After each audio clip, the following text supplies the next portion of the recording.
Shalom, selamat hari Sabat Bapak Ibu Saudara-saudara sekalian yang dikasihi dalam nama Tuhan Yesus Kristus.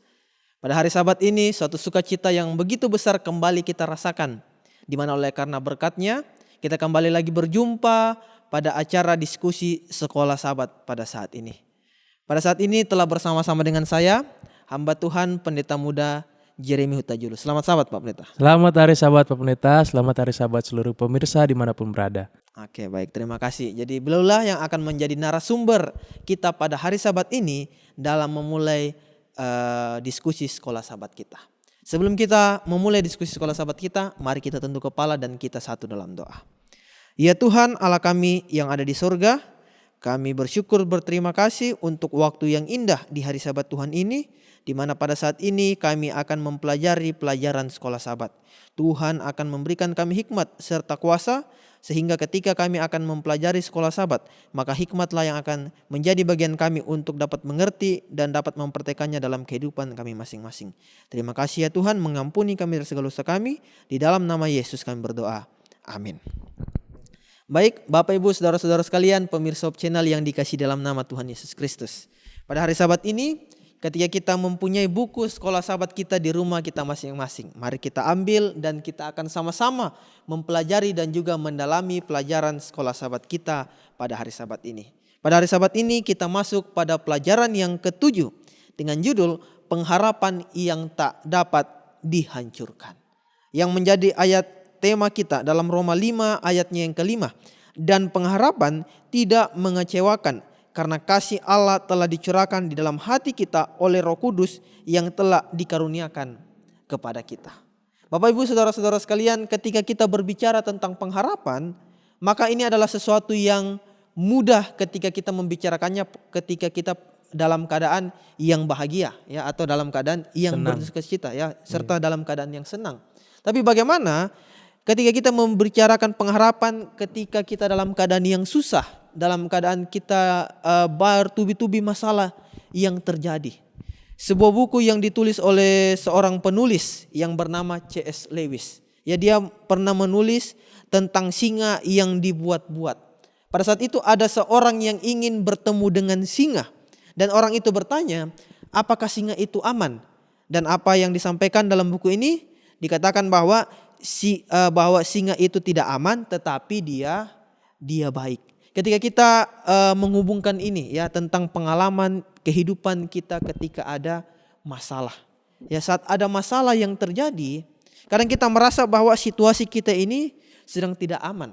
Kita tahu bahwa kesulitan terjadi itu oleh karena Tuhan yang izinkan terjadi dalam kehidupan kita masing-masing. Nah, kadang ketika kesulitan ini terjadi, kita merasa bahwa situasi kita tidak aman. Dan kita mungkin juga akan mempertanyakan di dalamnya bagaimana karakter Tuhan dan bagaimana hikmat Tuhan sampai mengizinkan masalah ini bukan satu yang terjadi tetapi bertubi-tubi yang terjadi. Nah, untuk itu pada hari Sabat ini kita akan sama-sama mendalami dan mempelajari tentang bagaimana pemahaman kita tentang karakter Tuhan yang akan membantu kita untuk mempertahankan pengharapan kita di dalam cawan lebur yang sedang kita alami. Ya, sebagai pertanyaan pertama yang akan kita diskusikan, yang akan dijawab oleh Pendeta Muda Jeremy tentang kesulitan yang terjadi.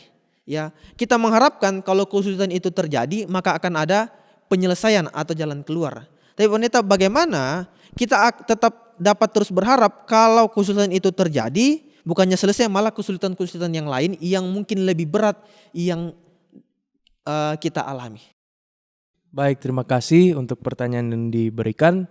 Pada saat ini kita melihat sebuah pengalaman yang sebenarnya terjadi dalam kehidupan kita sehari-hari dan terdapat juga dalam kehidupan orang-orang beriman di dalam Alkitab. Salah satu yang bisa kita lihat adalah Habakuk. Habakuk mengalaminya dalam kehidupannya, melihat bagaimana kejahatan itu semakin merajalela. Sebagai nabi Tuhan, dia mengharapkan bahwa supaya umat-umat ini semakin baik. Karena ketika umat-umat semakin baik, berarti tugas dia sebagai nabi berjalan dengan baik. Ketika umat-umat ini semakin meninggalkan hukum Tuhan, ada rasa beban yang semakin berat dalam dirinya dan dia mempertanyakannya, dan saya percaya kita semua umat Tuhan sudah mempelajarinya, dan saat ini kami akan memberikan beberapa poin yang penting untuk kita sama-sama diskusikan. Yang pertama, kita mengetahui bahwa di dalam Tuhan kita melihat cara-cara yang di luar daripada cara kita. Yang mana Habakuk bertanya, bagaimana ini bisa terjadi? Otomatis di sekolah sahabat kita disampaikan, kita mengharapkan Tuhan menjawab bahwa oke, masalah ini akan selesai. Tapi ternyata Tuhan menjawab dengan satu cara yang berbeda, di mana Ia mengirimkan bangsa Babel yang akan menghancurkan bangsa Israel, bangsa Yehuda gitu kan. Sehingga itu membuat kok seperti berbeda harapannya ya. Karena kita biasanya mengharap bahwa masalah satu ada dan selesai. Tapi seperti yang pendeta sampaikan, seringkali itu berturut-turut hadir dalam kehidupan kita. Dan ketika kita dalam masa yang sakit ini, secara otomatis diri kita akan aktif untuk ada sistem pertahanan diri kita. Pasti semua akan berpikir tentang kita, tentang diri sendiri maksud saya. Tentang diri sendiri dan bagaimana caranya diri saya tidak menderita lagi, bagaimana caranya menyelesaikan masalah ini, bagaimana diri saya bisa keluar dari masalah ini. Dan itu semua mengajak kita melihat ke dalam gambaran yang lebih kecil karena berfokus pada diri kita sendiri. Dan tantangan buat kita dari pelajaran sekolah sahabat ini adalah untuk kita melihat satu gambaran yang besar. Bukan untuk berfokus pada diri kita sendiri, tapi berfokus pada Tuhan. Ketika kita berfokus pada Tuhan, ada gambaran yang lebih luas yang kita bisa lihat. Kalau kita berfokus pada diri sendiri, kita akan berpikir, apa yang saya buat yang salah ya? Apa saya menyakiti orang lain? Apakah saya ditinggalkan Tuhan? Apakah Tuhan sudah marah besar sama saya sehingga ini kok pencobaan semakin besar dan gak ada habis-habisnya? Tapi ketika kita mengalihkan pandangan kita pada Tuhan, pandangan kita melihat masalah ini akan berbeda. Sama seperti Habakuk, dia diberikan pandangan yang luas bahwa di Habakuk pasal 2 dikatakan ada janji tentang kehancuran Babel yang Tuhan berikan. Kemudian ada janji tentang Tuhan akan menjadi kekuatan bagi Habakuk dalam menjalani ini semua. Walaupun ini semua akan terjadi di masa depan, tapi Tuhan telah menjadi harapan bagi Habakuk semasa hidupnya. Habakuk tidak bertanya tentang dirinya sendiri. Habakuk bertanya tentang kebutuhan umatnya yang ia penuhi. Oleh sebab itu, gantinya berfokus pada diri sendiri, ia diajar Tuhan untuk melihat satu gambaran yang besar. Oleh sebab itu, marilah kita umat-umat Tuhan, bila mana sekarang kita mengalami banyak masalah, kita boleh melihat pandangan itu pada Tuhan. Dan kita bisa melihat Tuhan akan menuntun kita untuk mengenal ternyata cara-cara Tuhan dalam maksud-maksud Tuhan dalam peristiwa-peristiwa ini sangatlah menunjukkan kasih Tuhan buat kita semua. Terima kasih pendeta. Baik pendeta, luar biasa sekali ya. Bagaimana kita dapat melihat pengalaman dari hamba Tuhan Habakuk ya, yang akan membantu kita melihat gambaran yang lebih besar. Ya, seperti yang pendeta muda Jeremy sampaikan bahwa ketika masalah itu terjadi, kita hanya berfokus kepada diri kita sendiri, maka kita tidak akan memperoleh harapan, ya, karena masalah itu akan semakin bertubi-tubi terjadi. Tapi ketika kita memandang Tuhan, ketika kita berharap kepada Tuhan, ya, tidak peduli sebanyak apapun masalah yang terjadi, kita tetap akan punya harapan. Oke, luar biasa sekali Pak Pendeta. Menyambung pelajaran kita yang tadi, ya. Sebuah pertanyaan lagi muncul. Tadi kita berbicara tentang hamba Tuhan yaitu Habakuk. Bagaimana pengalamannya bersama dengan bangsa Israel. Mereka tidak boleh fokus kepada diri mereka, tetapi mereka harus fokus kepada Tuhan. Tapi ketika kita melihat hamba Tuhan yang bernama Ayub, kita tahu bahwa dia adalah orang yang saleh pada zamannya. Dia adalah orang yang jujur. Dan bisa dikatakan dia seperti orang yang tidak ada celanya dalam hal kepatuhannya kepada Tuhan. Tapi terlepas daripada itu semua, ternyata Tuhan masih mengizinkan banyak pencobaan, bukan satu ya, tapi bertubi-tubi juga pencobaan yang dia alami. Dan bahkan kalau kita perhatikan, istrinya pada saat itu menyuruh dia apa? Mengutuki Allahnya. Dan secara manusia ini sesuatu yang masuk akal yang dilakukan oleh istri Ayub, ya. Karena bagaimana dia rasakan hartanya harus hilang. Dan bahkan dia harus lebih tertekan lagi karena anak-anaknya Bukan satu ya, tetapi semua anak-anaknya harus mati pada saat itu. Sehingga dia mempertanyakan bagaimana sih Allah yang Ayub sembah ini, kenapa Allah yang Ayub sembah ini sampai memberikan cobaan yang bertubi-tubi terjadi. Dan bahkan juga pada saat teman-teman dari Ayub mengunjungi Ayub, pertanyaan yang sama juga dilontarkan oleh teman-temannya kepada Ayub. Bagaimana kira-kira Allah bisa menjawab pertanyaan yang disampaikan oleh istri maupun teman-teman dari Ayub ini ketika kita mempelajari kisah dari Ayub. Baik, terima kasih Pak Pendeta. Di dalam kisah ini kita bisa melihat bahwa pertanyaan yang Ayub sampaikan adalah pertanyaan yang seringkali kita juga sampaikan kepada Tuhan pada saat kita mengalami banyak masalah. Yaitu pertanyaan yang sebenarnya ingin mencari pembenaran diri kita.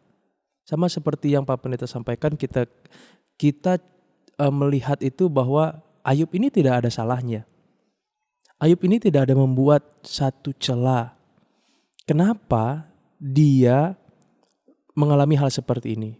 Pertanyaan itu muncul karena kita berpikir pasti orang yang hidupnya soleh seperti Ayub akan aman-aman saja, tidak punya masalah. Sehingga pertanyaan muncul dan kekecewaan muncul. Ketika Ayub bertanya kepada Tuhan kenapa ini semua terjadi, hal itu dijawab Tuhan dengan satu pertanyaan yang bahkan di sekolah sahabat kita disampaikan itu banyak sekali pertanyaan, 60 pertanyaan. Model pertanyaan Ayub mencari pembenaran.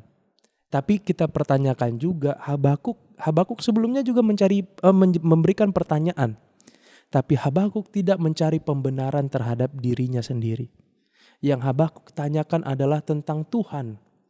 Sampai kapan? Karena dia berpikir dalam kacamatanya dia, berarti kebenaran Tuhan lagi tidak hidup di dalam bangsa Israel. Bagaimana caranya Tuhan sehingga ini bisa berubah seperti itu. Dan pertanyaan inilah yang kita mau aplikasikan dalam kehidupan kita. Ketika pencobaan terjadi, pertanyakanlah pertanyaan yang membuat kita merendahkan hati kita supaya bisa diajar oleh Tuhan. Bukannya meninggikan diri kita, menganggarkan segala kebaikan kita, dan sebenarnya mencari pembenaran diri. Sehingga ketika Ayub menyampaikan ini, Tuhan memberikan pertanyaan yang sangat banyak lagi. Ayub pun tidak berani jawab.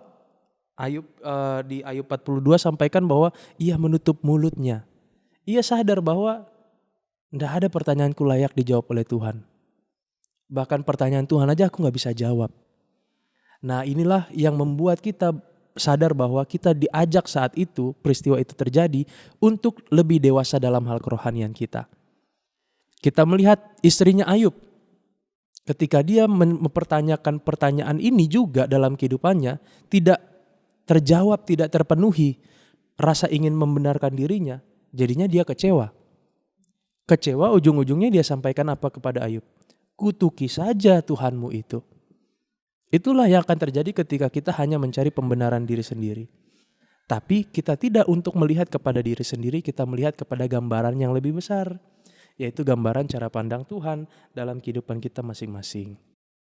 Oke, baik, terima kasih Pak Pendeta. Jadi Bapak Ibu pemirsa sekalian, semakin lagi kita mengerti ya tentang bagaimana karakter Allah di tengah-tengah kesulitan yang kita alami. Sama seperti pengalaman dari hamba Tuhan yaitu Ayub. Ya, ketika dia mempertanyakan karakter Tuhan, Tuhan kembali bertanya kepada dia dan akhirnya di situ membuat Ayub sadar bahwa disinilah ada ketidaklayakan yang dia miliki. Pak Pendeta, menyambung kisah dari Ayub ini. Kira-kira adakah lagi manfaat atau maksud Tuhan sampai memberikan bertubi-tubi cobaan di dalam kehidupan Ayub?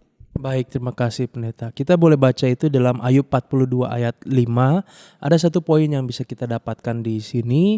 Ayub 42 ayat 5 sampaikan, hanya dari kata orang saja aku mendengar tentang Engkau, yaitu Tuhan, tetapi sekarang mataku sendiri memandang Engkau.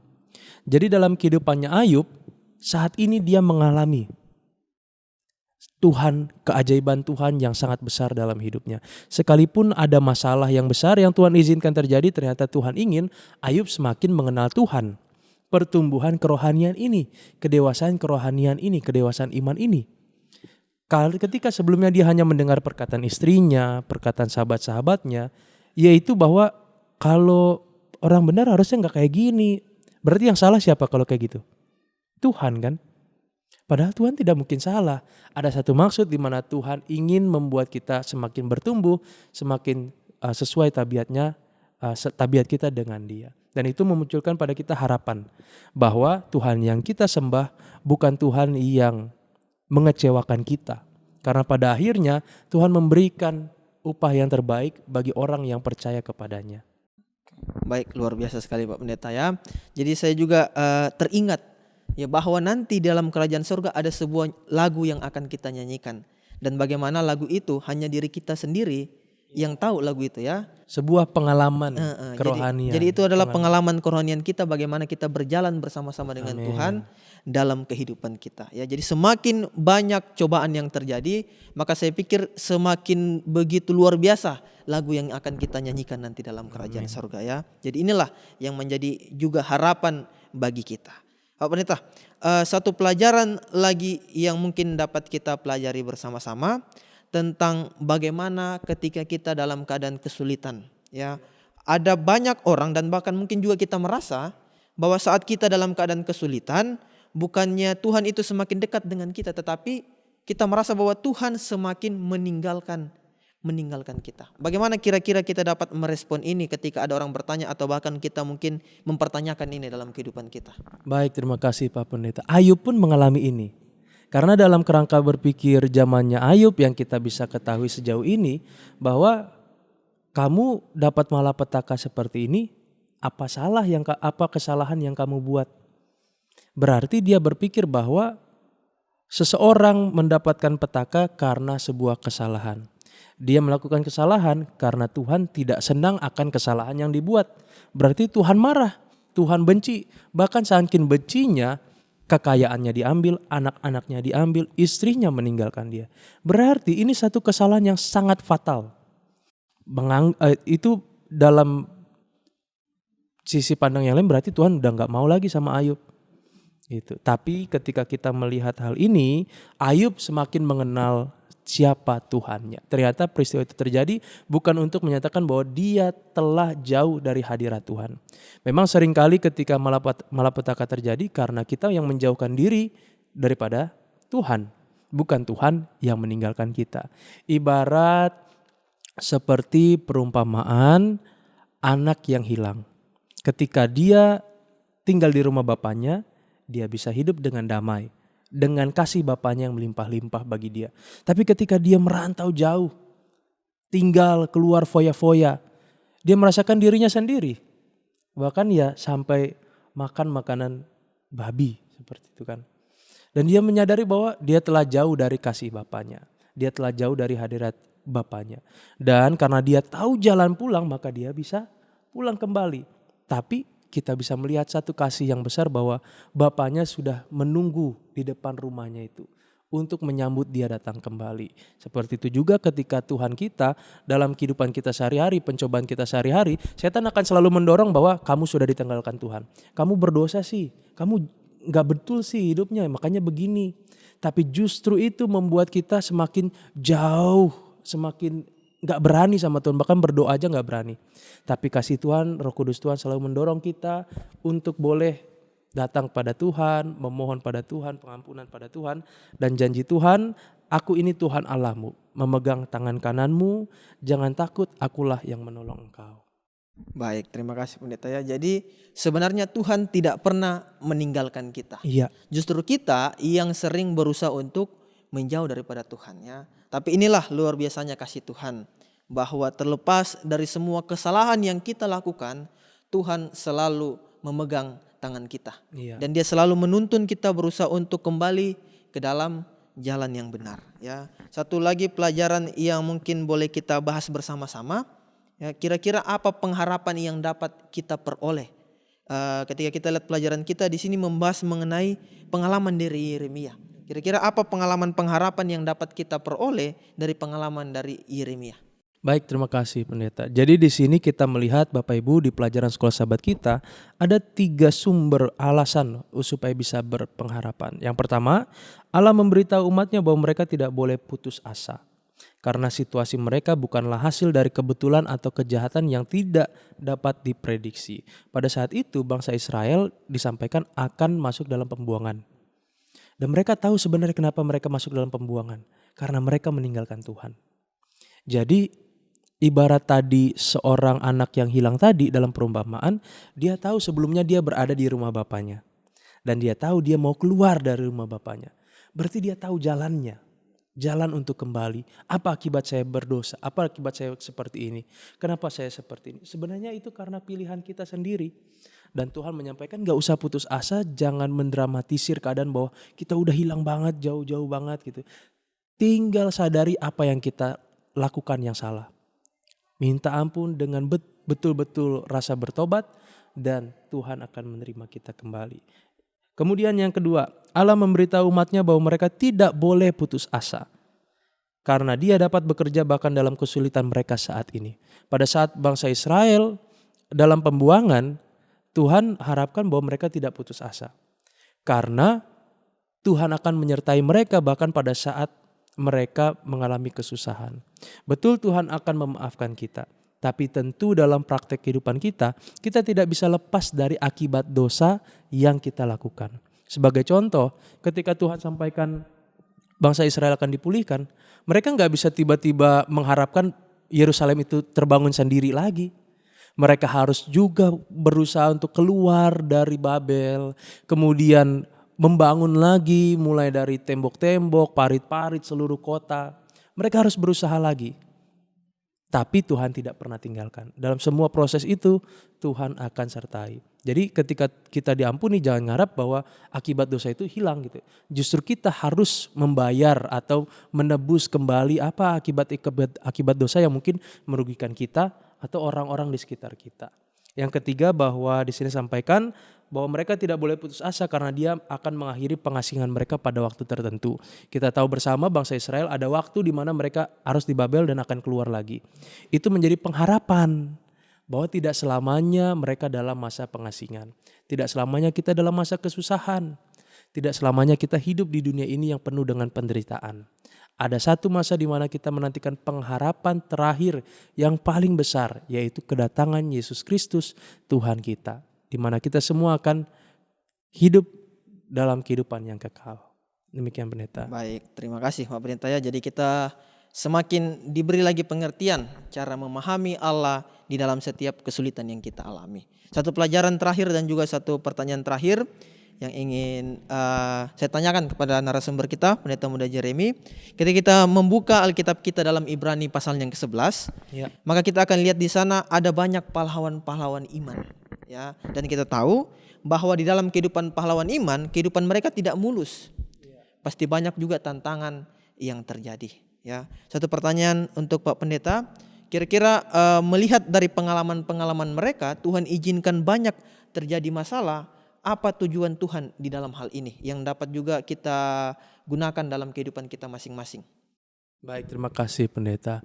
Di sini di pelajaran sekolah sahabat kita ada satu kata yang menarik, yaitu disiplin. Disiplin ini di pelajaran sekolah sahabat kita sampaikan itu juga kata paling dasar untuk pendidikan. Jadi disiplin itu akan membantu kita dididik, diubah mulai dari sumber yang paling kecilnya yaitu pikiran. Yang akan mempengaruhi seluruh tindakan perkataan kita semua dalam kehidupan sehari-hari. Jadi Allah ingin mendisiplin kita. Allah telah mendisiplin para pahlawan iman. Ada banyak kesusahan pencobaan yang mereka alami, tapi mereka harus melewati itu dan menjalani itu dengan iman. Demikian juga kita semua pada saat ini. Tidak ada manusia yang tidak punya masalah. Semua kita punya pergumulan. Kita diajak untuk menerima disiplin ini dari Tuhan dengan iman. Tidak dengan putus asa. Karena kita punya pengharapan dalam Tuhan. Nah, kita melihat itu dalam Ibrani 12, fokusnya di ayat 5 sampai ke 13. Bahwa di ayat 6. Ayat 6 katakan dari Ibrani 12, karena Tuhan menghajar orang yang dikasihinya. Dan ia menyesah orang yang diakuinya sebagai anak. Bahkan Rasul Paulus sampaikan kalau anak ada kena ganjaran, itu berarti karena bukti kasihnya. Kalau seorang anak tidak dikasih ganjaran, berarti dibilang di sini sebagai anak gampangan. Ini mengingatkan saya ketika pengalaman saya waktu kecil. Saya anak yang nakal, suka pergi ke toko warung internet, main komputer di sana atau pergi main PS. Dan seringkali saya tertangkap, didapati sama orang tua. Jadi didatangin ke sana, dipanggil, ya diciduk lah ya kita bilang kalau zaman sekarang, sampai rumah didisiplin dengan keras gitu. Nah saya terpikir, kenapa sih mereka boleh main gitu santai, enak, kita nggak boleh, harus dibatasi jamnya, bahkan memang nggak boleh gitu. Maka ini membuat saya terpikir, oh itulah bentuk kasih, bentuk rasa sayangnya dari orang tua saya. Kenapa tidak diurus mereka yang lain, teman-teman saya boleh? Ya karena bukan anak bapak saya. Urusan mereka yang lain. Oleh sebab itu, ketika kita mengalami pencobaan, ketika itu kita alami, ingatlah bahwa itulah salah satu bentuk disiplin kasih sayang Tuhan buat kita. Berarti kita disayang sama Tuhan.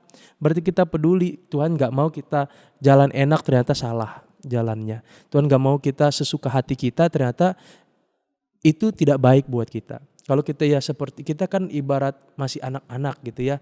Dalam kehidupan kerohanian kita juga Tuhan sebagai Bapa kita. Mana tahu kita yang kita pilih ternyata itu api yang bisa membuat kita terluka. Atau bahkan ya ibarat anak-anak yang mau coba-coba colok tangannya ke saklar, ke stop kontak. Itu kan bawa arus yang bisa membunuh dia gitu. Bahaya. Dia penasaran, dia pengen tahu. Ketika ditahan-tahan nangis, kan kurang lebih seperti itu. Dan itulah bentuk kasih sayang Tuhan buat kita. Nah, di dalam pelajaran sekolah sahabat kita ada 3 pertanyaan. Saya mengajak kita untuk melihatnya. Yang pertama, apakah sumber disiplin itu? Yaitulah pencobaan, mungkin hal-hal yang tidak Tuhan kasih, hal-hal yang tidak sesuai harapan kita. Kemudian apakah tanggapan kita terhadap disiplin ini? Ya kita diajak untuk melihatnya bahwa inilah kasih Tuhan buat kita. Kemudian apakah tujuan disiplin ini? Tujuan ini untuk membuat kita mengenal siapa Tuhan kita dan membuat kita memiliki karakter yang serupa dengan Tuhan kita. Demikian mungkin Pak Pendeta. Oke, terima kasih untuk Pendeta Jeremy. Jadi semakin lagi kita dapat mengerti pelajaran kita pada hari Sabat ini tentang bagaimana pengharapan yang tidak dapat dihancurkan. Ya, terlepas dari semua kesulitan yang kita alami, ada satu pengharapan yang dapat kita peroleh nantinya. Dan juga pelajaran terakhir yang telah kita pelajari bahwa maksud Tuhan mengizinkan ini terjadi itu adalah bukti kasih sayang Tuhan untuk mendisiplin kita. Untuk menutup pelajaran sekolah sahabat kita, mungkin pendeta boleh memberikan kita kesimpulan terakhir untuk pelajaran kita. Baik Pak Pendeta, terima kasih. Jadi dari pelajaran-pelajaran kita sudah melihat tadi bahwa Tuhan itu baik walaupun kehidupan kita tidak selalu aman. Itu yang berikutnya, bahwa di dalam kehidupan kita ketika kita dalam pencobaan cenderung kita melihat diri sendiri, tapi kita diajak untuk melihat pada Tuhan, supaya gambaran pandangan kita bukan fokus pada diri kita sendiri, tapi kita punya gambaran yang lebih besar, yang kita bisa tahu bahwa ada hikmah atau manfaat-manfaat yang Tuhan izinkan terjadi. Kemudian kita mengenal Bapa kita. Kita mungkin mengenal orang-orang, Tuhan itu katanya seperti apa kata-kata orang. Tapi kenallah Tuhan dari pengalaman pribadi kita masing-masing. Kita bisa membacanya lewat Alkitab, siapa Tuhan kita. Kita bisa mendengarnya melalui doa-doa kita berbicara pada Tuhan. Dan ketika kita mengalami masalah bukan berarti Tuhan meninggalkan kita. Tapi justru hadirat Tuhan itu selalu hadir. Roh Kudus Tuhan selalu membujuk kita untuk menginsafkan kita dan supaya kita bisa berbalik pada Tuhan. Dan berikutnya bahwa Tuhan punya rencana yang indah buat kita, tidak perlu putus asa yang membuat kita sampai menyerah total dalam hidup kita. Tuhan selalu punya cara, maka pandanglah pada Tuhan. Memang tidak ada harapan dalam diri kita. Yang menarik adalah dalam kehidupan kita harta bisa hilang, sahabat bisa meninggalkan kita. Orang yang kita kasihi boleh saja berlalu meninggal. Tapi harapan tidak boleh hilang dalam diri kita. Lalu kepada siapa kita mengharap? Kalau kita mengharap pada diri sendiri, kita bisa saja seringkali jatuh dalam dosa. Kita sering mengecewakan orang. Mungkin orang sudah gak mau lagi interest sama kita karena kita sering mengecewakan mereka. Gitu. Tapi taruhlah harapan kita pada Yesus Kristus. Taruhlah harapan kita pada Tuhan. Kita mau selamat, bukan pada diri kita mengharapkan. Kenapa kita mengharapkan pada Yesus? Karena kita tahu bahwa Tuhan punya jalan yang terbaik. Sama seperti di dalam Roma 5 ayat 5. Dan pengharapan tidak mengecewakan, karena kasih Allah telah dicurahkan di dalam hati kita oleh Roh Kudus yang telah dikaruniakan kepada kita. Jadi pengharapan ini hanya kita dapat dalam Yesus Kristus. Pengharapan untuk bisa menjalani kehidupan sehari-hari, pengharapan untuk bisa selamat, pengharapan untuk kita boleh mengenal Tuhan lebih dekat lagi. Terima kasih. Baik, terima kasih Pak Pendeta. Jadi satu harapan yang dapat kita peroleh dari pelajaran kita pada hari Sabat ini, bahwa ada satu pengharapan yang tidak dapat dihancurkan, yaitu ketika kita berharap kepada Tuhan. Inilah yang menjadi pelajaran sekolah Sabat kita pada Sabat ini. Untuk menutup pelajaran sekolah Sabat kita, saya minta kesediaan dari Pendeta Jeremy untuk memimpin kita dalam doa. Baik, mari kita berdoa. Tuhan dalam kerajaan sorga, terima kasih untuk pelajaran sekolah Sabat yang telah menguatkan kami. Biarlah kiranya kami selalu menaruh harapan kami pada Tuhan di setiap jalan kehidupan kami, tantangan yang kami hadapi, bahkan hal-hal berat yang merundung kehidupan kami. Biarlah kiranya kami selalu boleh memandang pada Tuhan, kuatkan kami, berikan kepada kami iman, agar kami boleh selalu menaruh pengharapan kami di dalam Tuhan. Memberkati seluruh pemirsa Hope Channel Borneo dimanapun berada. Biarlah hari Sabat ini menjadi hari Sabat kami boleh semakin dekat pada Tuhan, hari Sabat yang penuh dengan sukacita. Dalam nama Yesus Kristus kami berdoa. Amin.